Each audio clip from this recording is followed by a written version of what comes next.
Evelyn Harper had always known the land would shape her fate, but nothing in her past could have prepared her for the day the wind changed and the world she knew began to unravel. Dusty Ridge, a small town pressed between the rolling, sunburned hills of the western frontier, was a place where the wind never truly rested. It swept through the narrow streets, carrying with it the scent of sage and the sharp tang of red earth, whispering secrets through the cottonwoods and rattling the loose boards of every weathered porch. Here, tradition was as unyielding as the land itself, and a family's name was a currency more valuable than gold. Evelyn had grown up in the shadow of the white steepled church at the heart of town, the only child of Reverend Nathaniel Harper. Her mother's gentle laughter had once filled their modest home, softening the edges of her father's stern faith. But that warmth had faded years ago, lost to a fever that no prayer could cure. Since then, the Harper house had become a place of quiet order and silent expectations, where every word and gesture seemed weighed against the invisible scales of reputation. At 19, Evelyn was known for her quick mind and steady hands, for the way she could coax a stubborn calf to feed or recite scripture with a voice clear as the morning bell. She was the girl who brought wildflowers to the altar each Sunday, who read to the younger children in the schoolhouse, who never raised her voice or her eyes in defiance. Yet, beneath the surface, she carried a restlessness that the townsfolk mistook for grace, a longing for something beyond the narrow boundaries of Dusty Ridge, for a life not measured by the judgment of others. The first hint of trouble came with the spring thaw, when the snowmelt turned the creek behind the parsonage into a rushing torrent and the air was thick with the promise of renewal. Evelyn's world, so carefully ordered, began to shift in ways she could not control. It started with whispers, soft at first, then sharper, like the bite of wind through a cracked window. A glance held too long at the mercantile, a question left unanswered at the quilting circle, a friend's hand withdrawn just as Evelyn reached for it. The town, always watchful, had sensed a change before she dared name it herself. Samuel Reed had been the first to see her as more than the preacher's daughter. He was the son of a merchant, a young man with a quick smile and dreams of his own, who spoke of distant cities and fortunes to be made beyond the hills. For a season, he had courted her with the awkward earnestness of youth, walking her home from church, leaving wild roses on her windowsill, promising a future that shimmered just out of reach. But when the truth of her condition became impossible to hide, Samuel's courage failed him. One night, with only a hurried note and the echo of his boots on the porch, he vanished from Dusty Ridge, leaving Evelyn to face the consequences alone. The revelation of her pregnancy struck the town like a summer storm. The women who had once smiled at her in the market now turned away, their voices dropping to hushed tones as she passed. The children she had taught in the schoolyard were called home early, their mother's eyes hard with suspicion. Even her closest friend, Mary Ellen, began to cross the street rather than meet her gaze. The isolation was swift and complete, a wall of silence that pressed in on Evelyn from all sides. At home, the change was more subtle but no less painful. Reverend Harper, a man whose faith had always been his anchor, found himself adrift in a sea of shame and disappointment. He spoke to Evelyn only when necessary, his words clipped and formal, as if addressing a stranger rather than his own flesh and blood. Meals were taken in silence. The clink of cutlery on china was the only sound in the dimly lit dining room. The Bible, once a source of comfort, now seemed to judge her from its place on the nightstand, its pages heavy with verses about sin and redemption. Evelyn bore it all with a quiet dignity that belied the turmoil within. She tended the garden, mended her own clothes, and tried to find solace in the small routines of daily life. But each day, the weight grew heavier, pressing down on her chest until it was hard to breathe. At night, she would lie awake, listening to the wind, remembering her mother's gentle hands and the lullabies that had once soothed her fears. In those moments, she wondered if she would ever feel safe again. The decision, when it came, was delivered not as a father's plea, but as a sentence handed down from on high. One evening, as the sun dipped behind the hills and the sky burned with the last light of day, Reverend Harper called Evelyn into his study. The room smelled of old paper and pipe smoke. The walls lined with books that had shaped his life and, by extension, hers. He stood behind his desk, hands clasped tightly, his face set in lines of resolve. "You have brought shame upon this house, Evelyn," he said, his voice low and steady. "Upon your mother's memory, upon the church, upon me.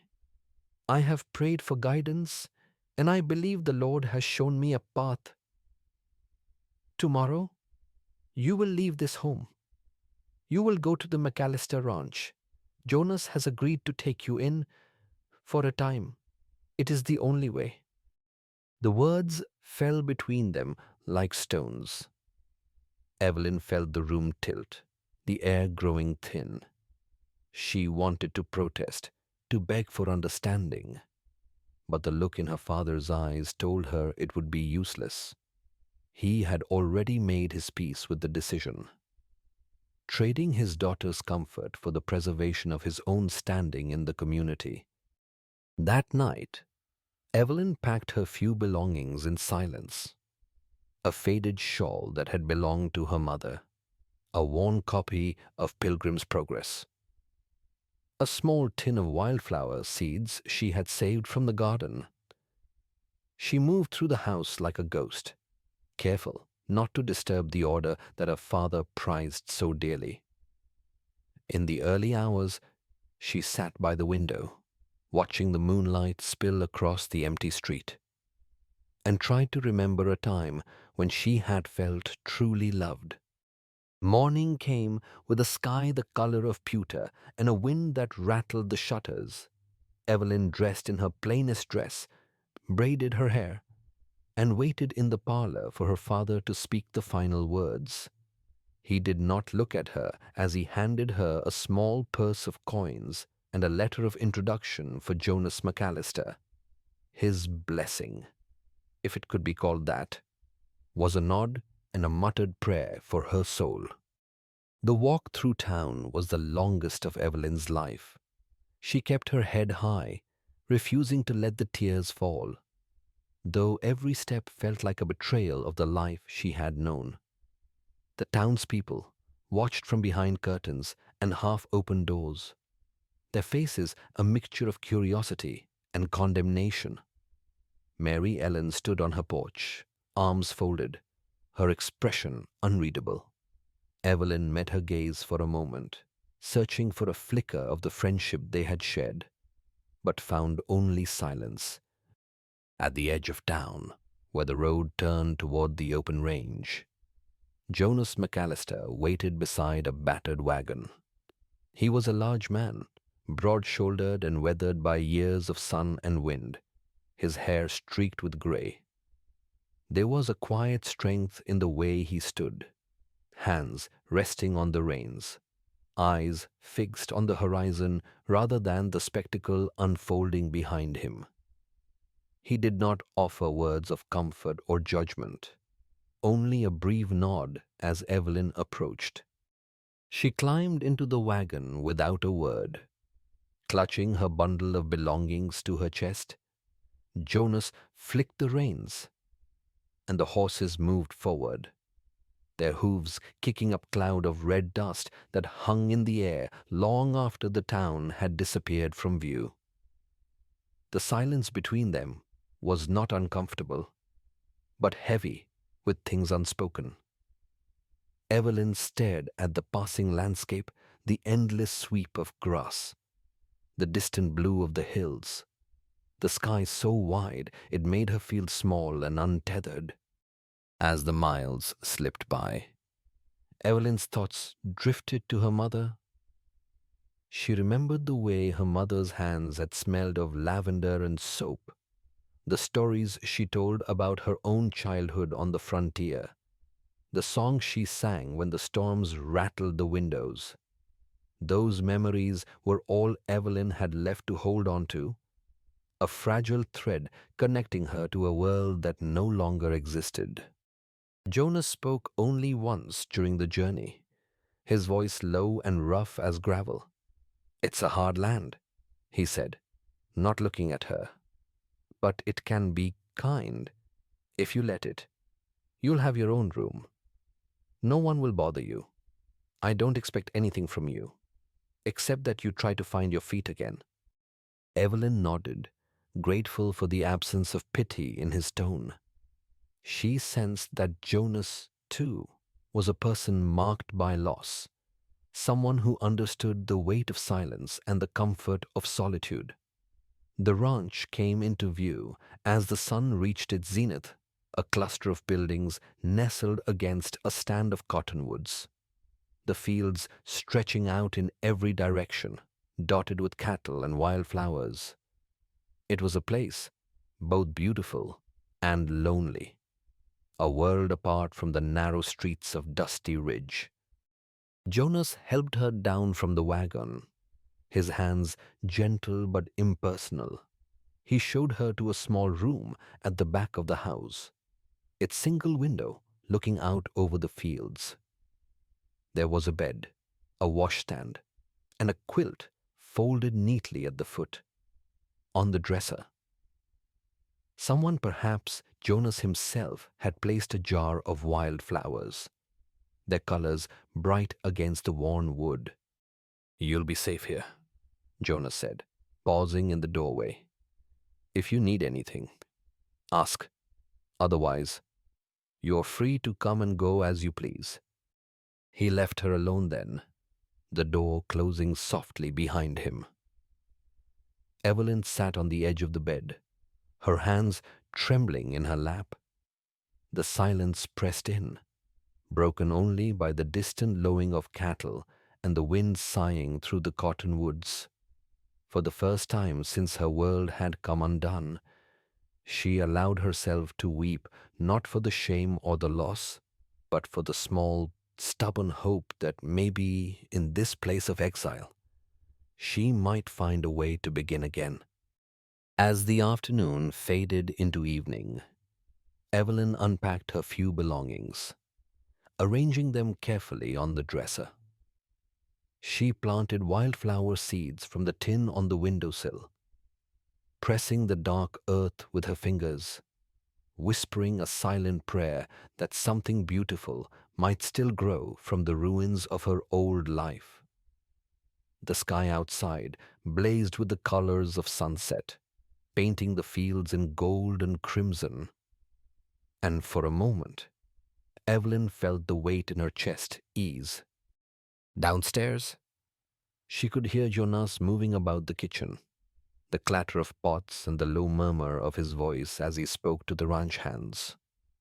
The sounds were unfamiliar, but not unfriendly, a reminder that life, in all its roughness, continued on. Evelyn watched the last light fade from the sky, her heart aching with loneliness, but also with a strange, fragile gratitude. She was still here. She had survived the storm. In the days that followed, Evelyn learned the rhythms of the ranch, the early mornings, the long hours of work, the quiet evenings spent by the fire. Jonas kept his word, giving her space to heal, never prying into her past or asking more than she could give. The other hands treated her with a wary respect, their curiosity tempered by Jonas's silent authority.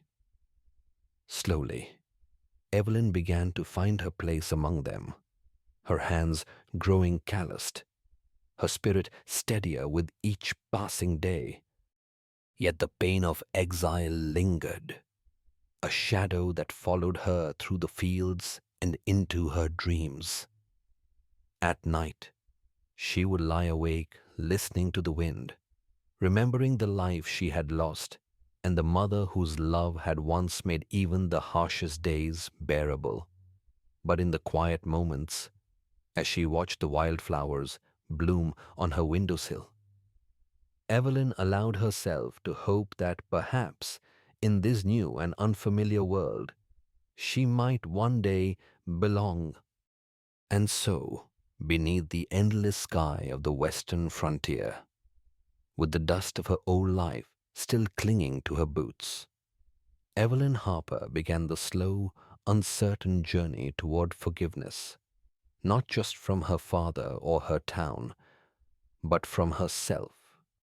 Helen Porter had always known the land would shape her fate, but nothing in her past could have prepared her for the day the wind changed and the world she knew began to unravel.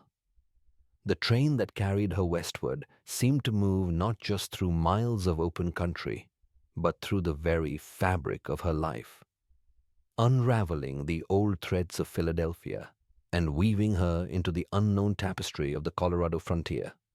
She sat upright in her seat, hands folded tightly around the handle of her battered valise, watching the endless sweep of prairie grass and distant blue mountains flicker past the window. Each mile took her farther from the city's familiar brick and bustle, closer to a place she had only seen in her dreams and the yellowed pages of letters from a man that she had never met. Dusty Creek was a name that sounded like a promise and a warning. The town, little more than a cluster of weathered buildings and a single sun-bleached main street, lay cradled in the vast emptiness of the high plains. The wind here was a living thing, carrying the scent of sage and the memory of storms, whispering through the cottonwoods that lined the dry creek bed. It was a place where the sky pressed close, where every sunrise and sunset painted the world in colors too wild for any city palette. For Helen, it was a place of hope, a last chance at belonging, at building a life not defined by the quiet disappointments and polite silences of her past. The train's whistle cut through the afternoon heat, scattering a flock of crows from the tracks as the iron beast slowed to a halt. Helen gathered her courage, smoothing the skirt of her traveling dress, and stepped down into the platform. The boards creaked beneath her feet, sun-warmed and splintered, as she took in her new world. A handful of townsfolk lingered near the station, their faces shaded by wide-brimmed hats and suspicion. She felt their eyes on her, curious, appraising, some openly pitying. She was a stranger here, and strangers in Dusty Creek were measured and weighed before being welcomed or dismissed. Helen's heart beat a little faster as she searched the platform for a familiar face, for the man whose letters had promised her a home and a future. Instead, she found only the station master, a thin, nervous man with a faded red vest and a telegram in his hand.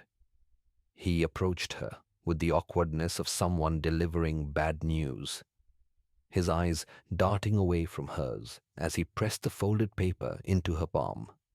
The words were brief, cold, and final: circumstances changed, family objects, marriage cancelled, regret any inconvenience. There was no signature, no explanation, only the echo of a door closing in her face. For a long moment, Helen stood motionless. The telegram trembled in her hand. The world seemed to tilt, the bright sunlight suddenly harsh and unforgiving. She felt the weight of every year, every disappointment, settle on her shoulders. The townsfolk watched in silence, some with sympathy, others with the faintest curl of a smile. She was, in their eyes, just another story, a woman too old for hope, too proud to beg, left behind by the world that had no place for her. Helen moved to a bench in the shade of the station's overhang, her valise at her feet, her back straight despite the ache in her chest. She would not cry, not here, not in front of these strangers.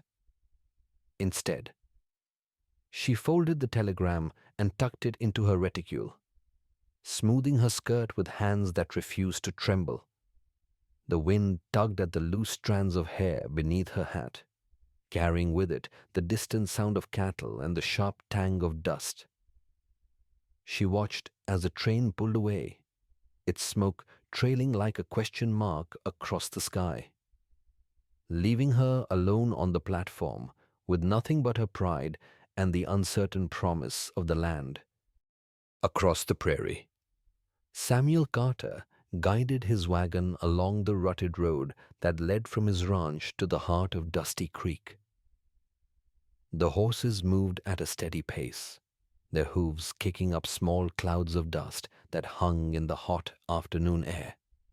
Samuel's hands, rough and calloused from years of work, gripped the reins with a quiet determination. He had made this journey 100 times, but each trip seemed heavier than the last. The ranch was struggling cattle thin from drought, fences in need of mending, the bank's letters piling up on the kitchen table. Since his wife's passing, the house had grown silent, the laughter and warmth replaced by the steady tick of the clock and the distant howl of coyotes at night. Billy, the boy he had taken in after the fever swept through the valley, waited back at the ranch, tending to chores with a diligence that belied his years. Samuel saw in the boy a reflection of his own loneliness, a hunger for belonging that neither of them spoke aloud. The two of them had built a quiet rhythm: work, eat, sleep, repeat each day, blurring into the next. But Samuel knew something had to change. The land was unforgiving, and a man alone could only hold out for so long. As he neared the station, Samuel noticed the small crowd gathered on the platform, their attention fixed on a solitary figure seated in the shade. He recognized the posture, the rigid dignity of someone refusing to be broken, the careful stillness of a person holding herself together by sheer will. He saw the battered valise, the traveling dress that spoke of better days, the way her hands rested in her lap, fingers entwined as if in silent prayer. Something in the scene tugged at him, a memory of his own wife's quiet strength, the way she had faced hardship with grace and resolve. Samuel pulled the wagon to a stop, nodding to the station master as he stepped down. The man greeted him with a wary glance, then gestured toward the woman on the bench. "She's been here since the noon train," he murmured, voice low. "Came all the way from the east. Poor soul, her fiancé called it off. Folks are saying she's too old for marriage, but I reckon she's got more backbone than most."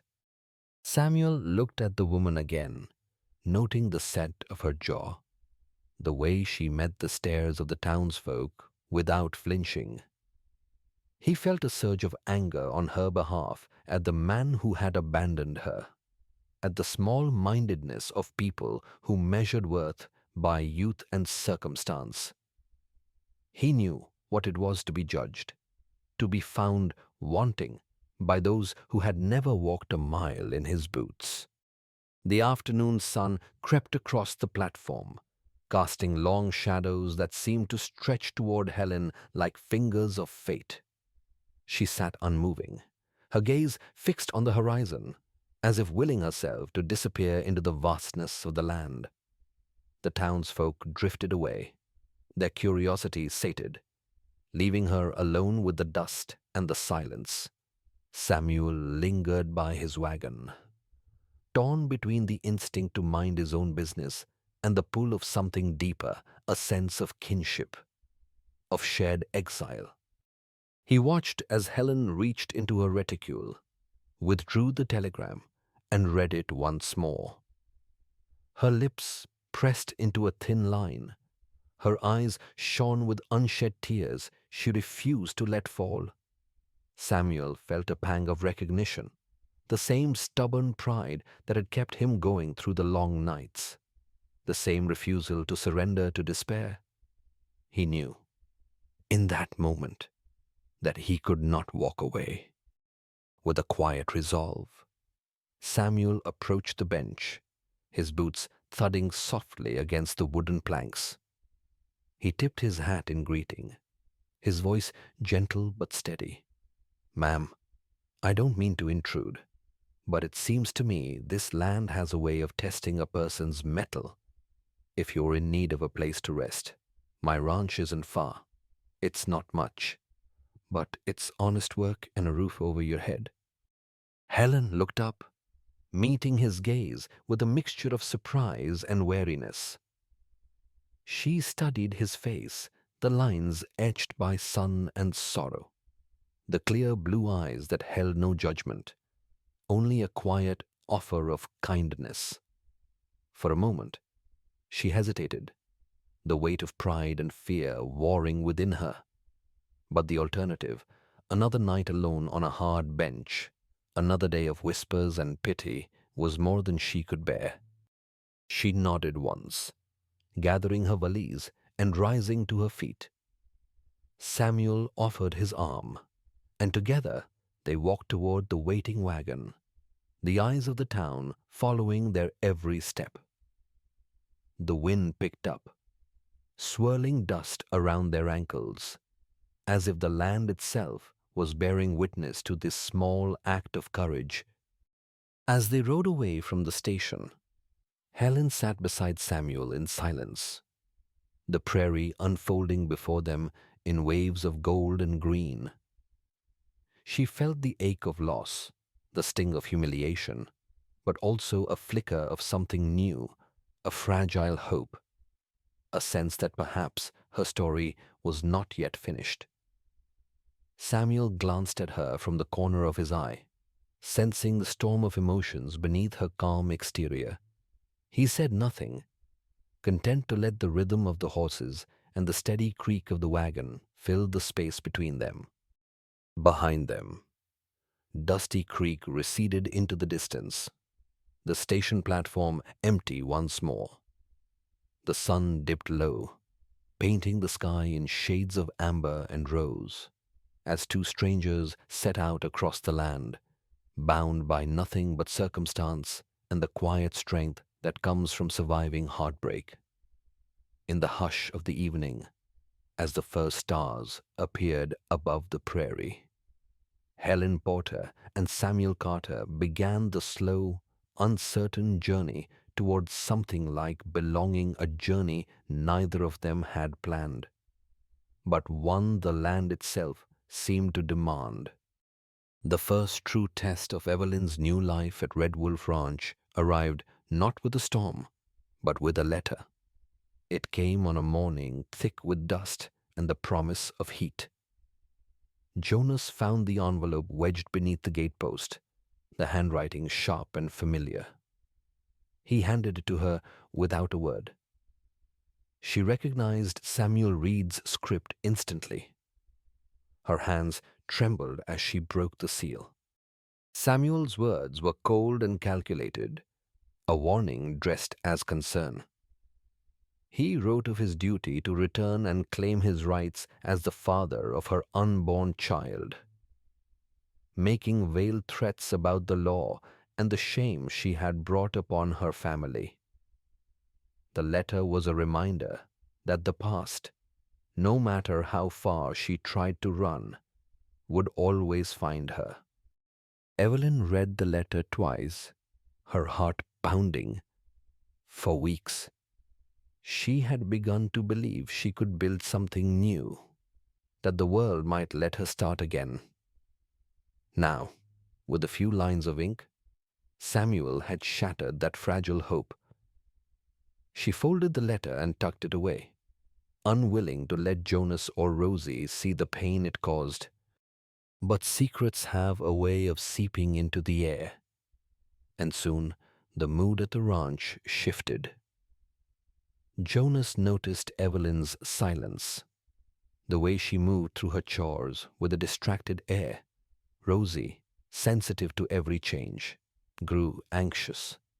Even Mrs. Mildred, who had seen more than her share of trouble, watched Evelyn with quiet concern. The peace they had built together felt suddenly precarious. The rumors in Dusty Ridge grew louder, carried on the wind and in the mouths of passing travelers. Some said Jonas had taken in a woman of ill repute. Others whispered that he was hiding a scandal for his own gain. A few, emboldened by Samuel's threats, began to question the legality of Evelyn's presence at the ranch. There were mutterings about living in sin, about the example being set for the children, about the need to protect the town's reputation. It was not long before these whispers reached the ears of Reverend Harper.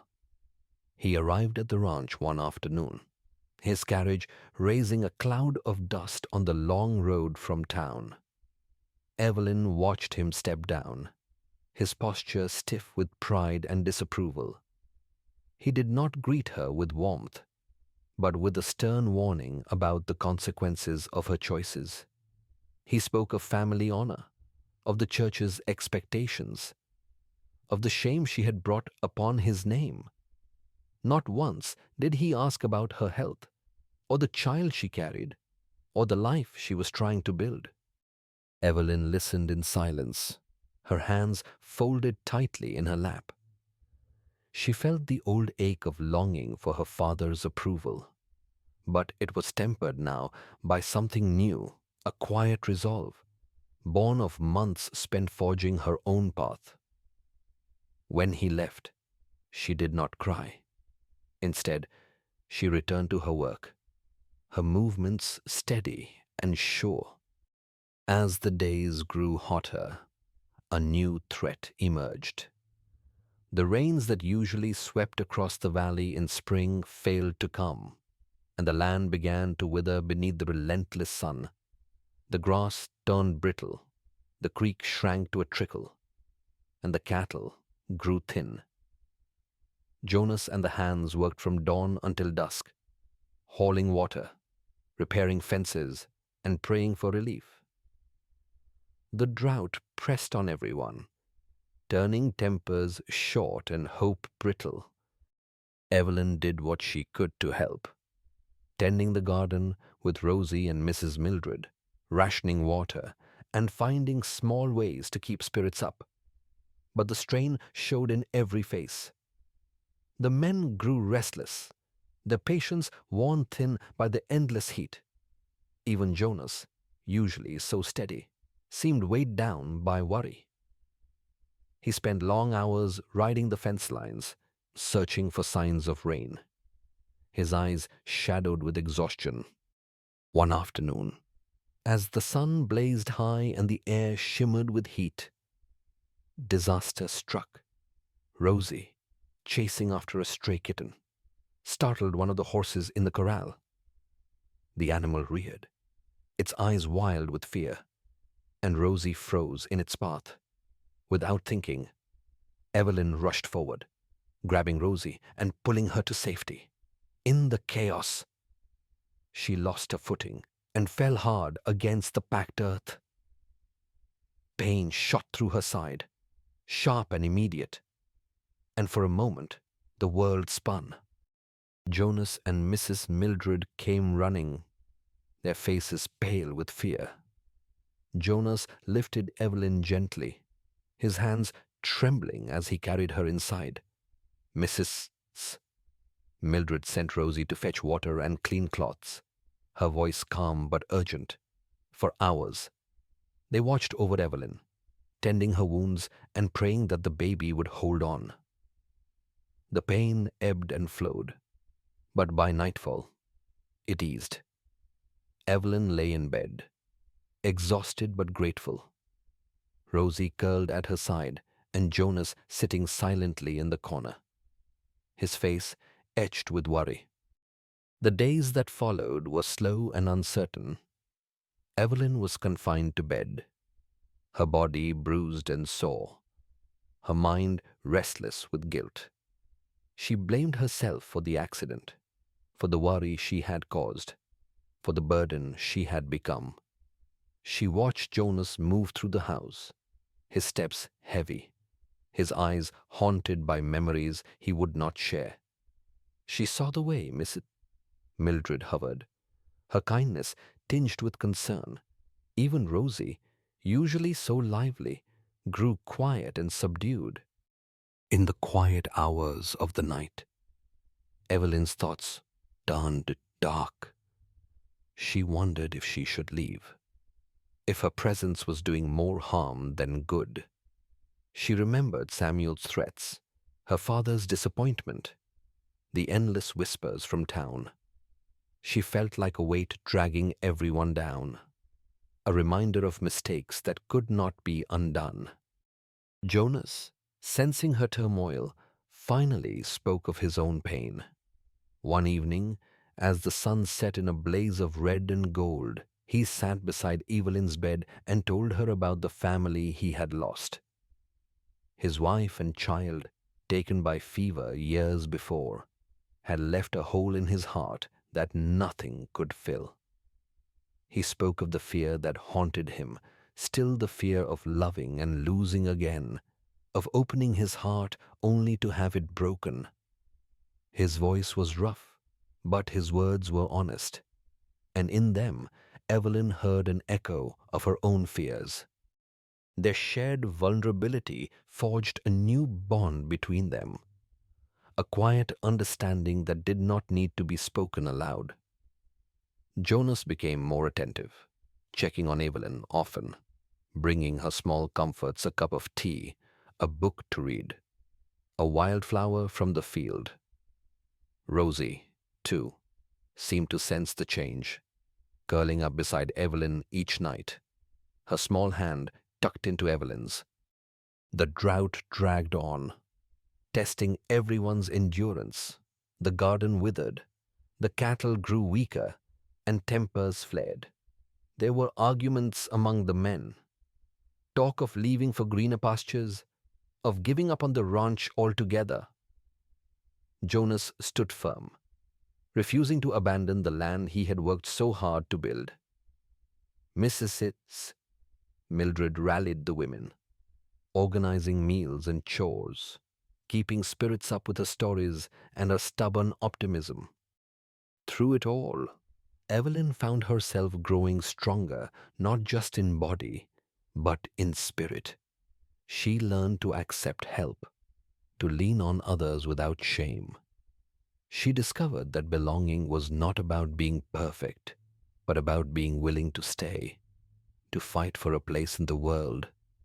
The ranch became more than a refuge. It became a home.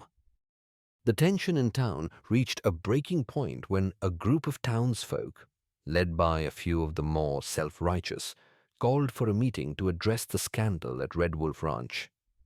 Jonas, hearing of the gathering, made a decision. He would not hide or apologize for the life they had built. He dressed in his best shirt, brushed the dust from his boots, and rode into town, his head held high. At the meeting, Jonas faced the townspeople with calm resolve.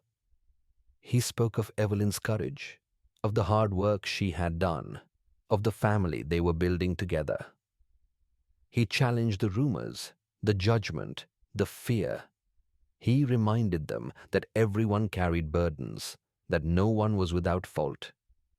His words, simple and direct, carried the weight of truth. Some in the crowd muttered their disapproval, but others listened, their faces softening. Mrs. Mildred stood beside Jonas, her presence a silent rebuke to those who would judge too quickly. Rosie, clutching Evelyn's hand, looked up at the townsfolk with wide, trusting eyes. In that moment, the power of their unity was clear. They were not just survivors, they were a family, forged by hardship and held together by choice. Evelyn watched from the edge of the crowd, her heart pounding. She realized, with a sudden clarity, that she loved Jonas not just for his strength, but for his kindness, his willingness to stand by her when others turned away. She loved Rosie, Miss Mildred, and even the land itself, with all its challenges and beauty. For the first time, she felt that she truly belonged. The drought finally broke with a storm that swept across the valley, drenching the fields and filling the creek. The air was thick with the scent of wet earth and new beginnings. The ranch, battered but unbroken, came alive with hope. The cattle grew stronger, the garden began to recover, and laughter returned to the house. Evelyn stood on the porch one evening, watching the sun set over the fields. Jonas joined her, his hand resting lightly on her shoulder. They stood in silence, the weight of the past lifting, replaced by the quiet certainty of a future built together. In the distance, Rosie and Mrs. Mildred gathered wildflowers, their voices rising in song. In the heart of Red Wolf Ranch, beneath the endless western sky, Evelyn Harper found her place not as a burden, but as a part of something greater.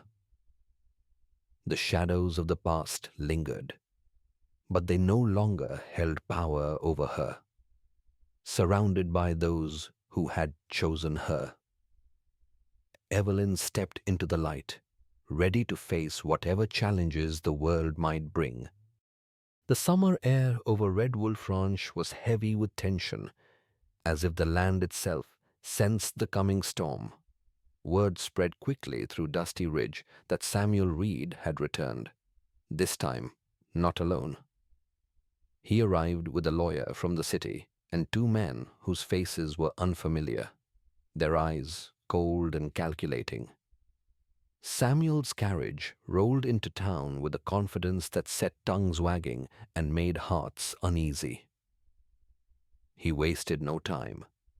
Making his intentions clear, he had come to claim his rights as the father of Evelyn's child and to accuse Jonas of stealing both her and the future that should have been his. The town, already divided by months of rumor and hardship, now found itself split in two. Some, swayed by Samuel's money and promises, whispered that Jonas had overstepped, that Evelyn belonged with the man who had fathered her child. Others, remembering Samuel's sudden disappearance and Jonas's steadfastness, stood quietly with the ranch. The tension simmered in every glance, every conversation at the mercantile, every Sunday gathering at the church. Jonas felt the weight of the town's eyes on him as he went about his work. He saw the way the hands looked to him for reassurance, the way Rosie clung to Evelyn's side, the way Mrs. Mildred's jaw tightened whenever Samuel's name was mentioned. Evelyn, now heavy with child, moved more slowly, her face pale but determined. She refused to let fear dictate her days. But the anxiety was never far from her eyes.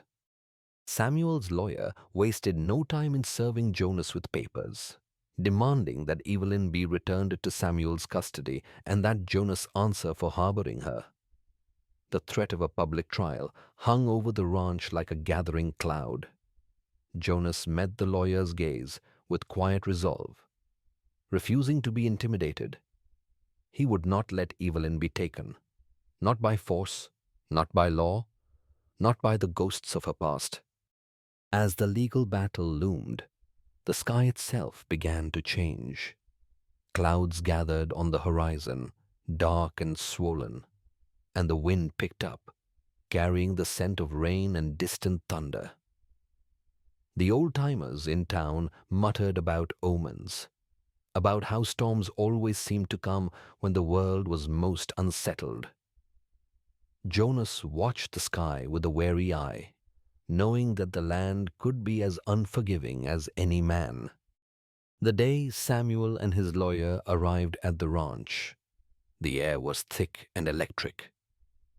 Jonas stood at the gate, flanked by two of his most loyal hands. Samuel, dressed in city clothes, looked out of place against the wildness of the land.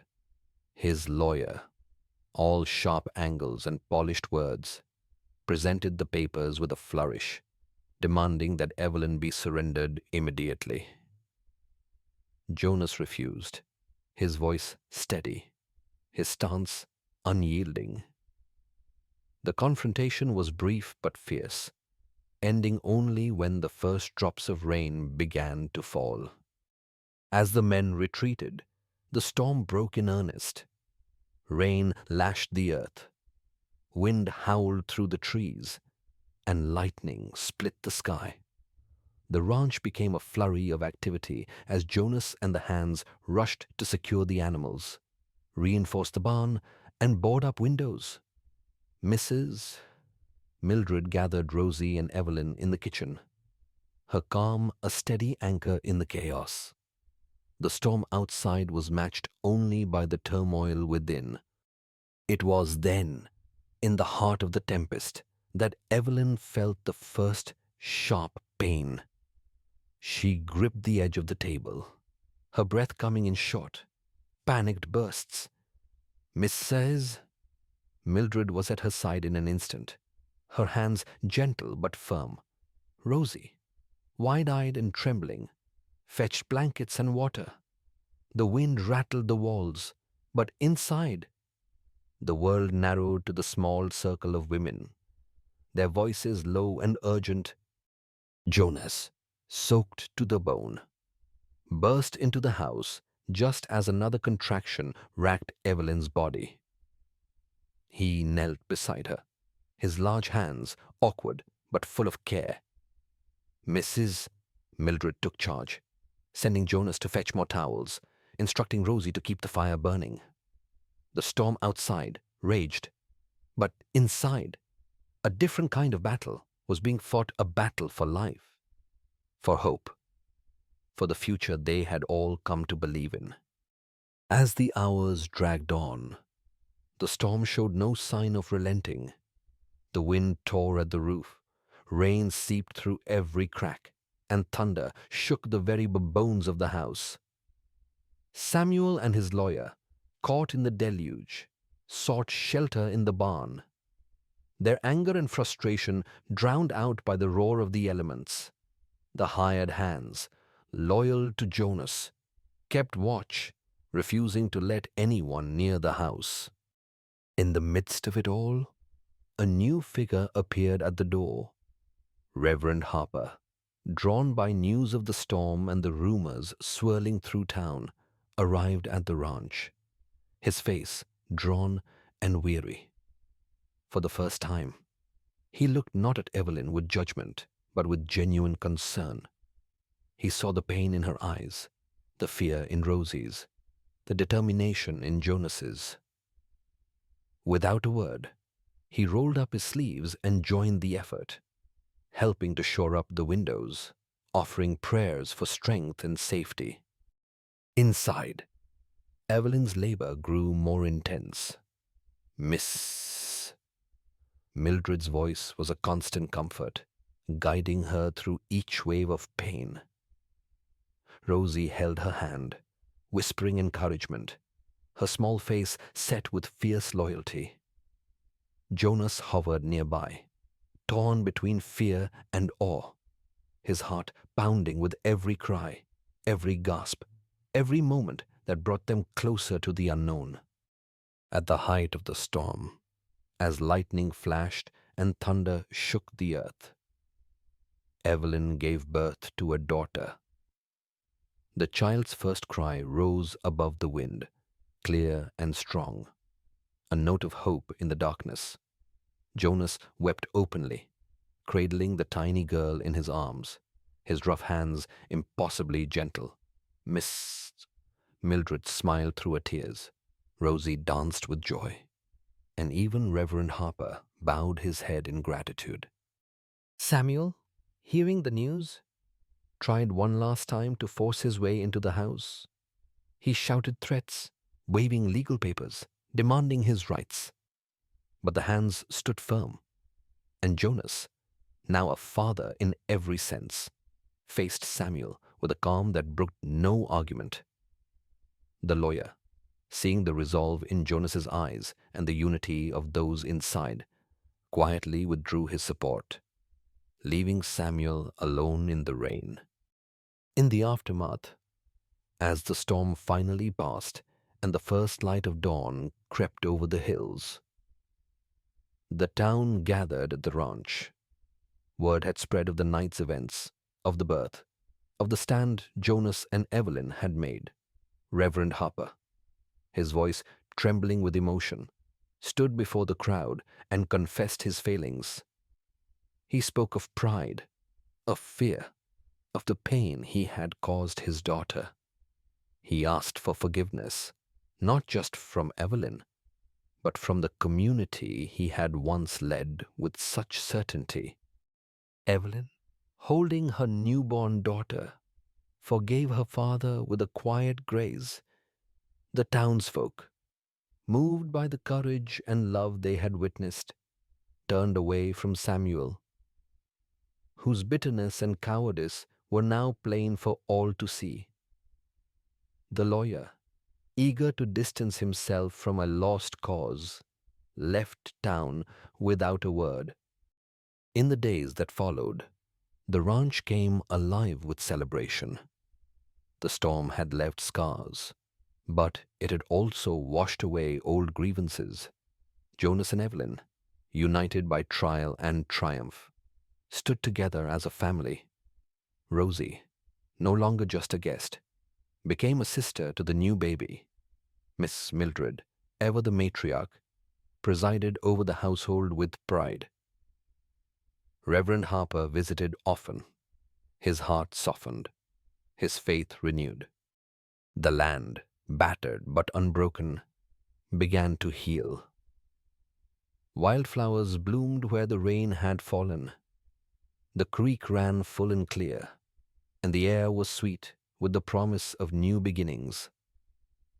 In the evenings, as the sun set over the hills, Jonas would sit on the porch with Evelyn and their daughter, Rosie at their feet, Miss Mildred humming softly in the kitchen. The shadows of the past had been swept away, replaced by the light of love and the strength of family. In the heart of Red Wolf Ranch, beneath the endless western sky, Evelyn Harper found not just survival, but belonging. The storm had tested them all, but in its wake, they discovered what it truly meant to be a family, bound not by blood or law, but by the choices they made, the love they shared, and the courage to face the world together. The storm had left its mark on Red Wolf Ranch, carving deep scars into the land and the hearts of those who called it home. Fences lay splintered, the barn roof sagged, and the fields were littered with broken branches and debris. Yet, as the first clear morning dawned, a quiet determination settled over the ranch. Jonas, Evelyn, and their small circle of family and friends rose early, sleeves rolled, hands steady, ready to rebuild what the night had nearly taken away. Evelyn, still weak from childbirth, watched from the porch as Jonas and the hands worked side by side, their movements purposeful and unhurried. Rosie darted between them, gathering fallen tools and offering encouragement in her bright, clear voice. Mrs. Mildred organized the kitchen, sending out baskets of bread and hot coffee, her presence a steady comfort. Neighbors who had once kept their distance now arrived with lumber, nails, and quiet apologies, their faces softened by the memory of the storm and the courage they had witnessed. As the days passed, the ranch began to heal. The barn was patched, the fences mended, and the fields cleared for planting. The creek, swollen from the rain, sparkled in the sunlight, promising a good season ahead. Evelyn, gaining strength with each day, ventured further from the house. Her daughter cradled in her arms, she found solace in the simple routines: feeding the chickens, tending the garden, watching Rosie teach the baby to smile. The pain and fear of the storm faded, replaced by a gentle gratitude for the life that had survived. Jonas, too, seemed changed. The lines of worry on his face eased, replaced by a quiet pride as he watched his family grow. He worked harder than ever, but there was a new lightness in his step, a sense of hope that had been missing for years. The ranch, once a place of solitude and loss, now echoed with laughter and the sounds of children at play. It was Mrs. Mildred who first suggested a celebration. "You've weathered the worst," she said, her eyes twinkling. "It's time to mark a new beginning." And so, on a bright afternoon, Jonas and Evelyn stood beneath the cottonwoods and exchanged vows in a simple ceremony. Rosie scattered wildflowers at their feet. Miss Mildred offered a blessing, and neighbors gathered to witness the union. Even those who had once doubted now smiled, their hearts softened by the trials the family had endured. Reverend Harper, standing at the edge of the crowd, watched his daughter with a mixture of pride and regret. He had begun to visit the ranch more often, drawn by the pull of family and the need to make amends. Though the words of apology did not come easily, his actions spoke for him. He helped Jonas repair the barn, read stories to his granddaughter, and sat quietly with Evelyn in the evenings, sharing memories of her mother. The distance between father and daughter slowly narrowed, bridged by forgiveness and the quiet work of rebuilding trust. Evelyn found herself drawn back into the life of the community. She began teaching the children of neighboring families, gathering them beneath the shade of the old oak tree for lessons in reading, writing, and arithmetic. The children, many of them from families who had once shunned her, came eagerly, their laughter filling the air in their bright faces. Evelyn saw the promise of a future unburdened by old grudges. Jonas, moved by the memory of his own childhood and the needs he saw around him, opened his home to a young orphan boy from the next valley. The boy, quiet and wary at first, soon found his place among the family, his laughter joining Rosie's in the fields and at the supper table. The ranch, once marked by loss, now overflowed with life and the warmth of belonging. Samuel Reed, seeing his influence wane and his claims rejected by the town, left Dusty Ridge without fanfare. His departure was noted only in passing, a shadow finally lifting from the lives he had tried to control. The community, having witnessed the strength and unity of Jonas and Evelyn's family, turned its attention to the future, eager to move beyond the divisions of the past. One afternoon, as Evelyn sorted through a stack of letters, she found one addressed in a familiar hand. It was from Mary Ellen, her childhood friend who had turned away during the darkest days. The letter was full of regret and hope, an apology for old wounds and a wish to reconnect. Evelyn read it with tears in her eyes, feeling the first true stirrings of forgiveness. She wrote back, her words gentle and open, inviting Mary Ellen to visit when she was ready. As summer deepened, the ranch flourished. The fields grew green, the garden yielded a bounty, and the house was filled with the sounds of family and friends. In the evenings, Evelyn would sit on the porch with Jonas, their daughter asleep in her arms, Rosie and the orphaned boy chasing fireflies in the yard. Miss Mildred hummed softly in the kitchen, and Reverend Harper read quietly by the fire. The wounds of the past had not vanished, but they had healed, leaving behind a strength that could not be shaken. Evelyn often thought of the journey that had brought her here, the pain, the fear, the moments when hope seemed lost. She knew there would be more storms, more trials, but she faced them now with a heart made strong by love and forgiveness. The ranch, once a place of exile, had become a home, a sanctuary where second chances bloomed as surely as the wildflowers after rain. In the gentle light of dusk, as the sky blushed pink over the hills, Evelyn felt a quiet peace settle over her. She knew that the life they had built was not perfect, but it was real, and it was theirs. The laughter of children, the steady presence of Jonas, the wisdom of Mrs. Mildred, and the slow, steady healing of her father's love, all of it wove together into something lasting and true. Red Wolf Ranch stood as a testament to what could be rebuilt after the storm, a place where forgiveness and hope grew side by side.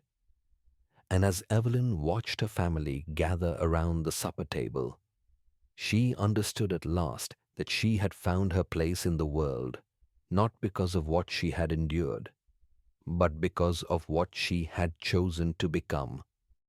Evelyn Harper stood at the edge of the wildflower garden, the morning sun painting the world in gold. The air was cool and sweet, carrying the scent of earth and blossoms, and the gentle hum of bees drifted through the tall grass. In her arms, her daughter slept, a small hand curled against Evelyn's heart. Jonas stood beside her, his hand steady in hers, while Rosie and the orphaned boy chased each other through the dew, their laughter rising into the clear western sky. The ranch had changed in the years since the storm. Where once there had been scars and silence, now there was color and life. Wildflowers spilled across the fields, and the garden behind the house overflowed with vegetables and herbs. The barn, rebuilt stronger than before, echoed with the lowing of cattle and the soft nickers of horses. The creek, once a thin ribbon, now ran full and clear, its banks lined with willow and cottonwood. Evelyn watched her family move through the morning, each gesture familiar and precious. Jonas lifted their daughter into his arms, his face softening as the baby reached for his beard. Rosie, her hair tangled and cheeks flushed, called to the boy, who grinned and darted away, laughter ringing out across the yard. Miss Mildred, older now but still sharp-eyed, sat on the porch shelling peas, humming an old tune. Reverend Harper arrived on horseback, his hat in hand, and the children ran to greet him, their shouts echoing down the lane. Dusty Ridge had changed, too. Old suspicions faded, replaced by a cautious respect. Neighbors stopped by with news and gifts, and the children Evelyn taught brought her wildflowers and stories. The ranch, once a place of exile, had become a gathering point, a symbol of what could be built when people chose hope over fear. Evelyn felt the weight of the past lift, replaced by a quiet certainty. She had learned that family was not just blood, but the people who stood by you when the world turned cold. Forgiveness was not a single act, but a choice made again and again, in small moments and quiet words. Love, once planted, could survive any storm and bloom brighter for the struggle. As the sun climbed higher, Evelyn joined Jonas and the children in the garden. She knelt to show her daughter a butterfly perched on a blossom, her heart full with the simple joy of the moment. Jonas wrapped his arm around her, and together they watched Rosie and the boy race through the wildflowers, their laughter a promise that the future would be bright. In the evenings, the family gathered on the porch to watch the sky turn from blue to rose to indigo. They shared stories and dreams, their voices mingling with the sounds of the land. Reverend Harper told tales of Evelyn's mother, weaving the past into the present, and Mrs. Mildred offered gentle teasing. The children fell asleep in each other's arms, safe and loved, while Jonas and Evelyn sat quietly, content in the peace they had found. The seasons turned, and the ranch flourished. Wildflowers bloomed and faded. The fields ripened and were harvested, and the house was filled with the warmth of family and friends. Evelyn knew there would be more storms, but she faced them now with a heart made strong by love and hope. She had found her place in the world, not because of what she had endured, but because of what she had chosen to build. As dawn broke over the hills, painting the world in light, Evelyn Harper stood with her family at the heart of Red Wolf Ranch. The laughter of children, the steady presence of Jonas, the wisdom of Mrs. Toddens and Mildred, and the gentle strength of her father all wove together into a tapestry of belonging. The shadows of the past had faded, replaced by the bright promise of tomorrow beneath the endless western sky. Evelyn understood that home was not a place, but the people you loved and the life you created together. As the sun rose over the wildflowers, she knew that whatever the future held, they would face it as a family rooted in hope, bound by love, and forever part of the land that had given them a second chance.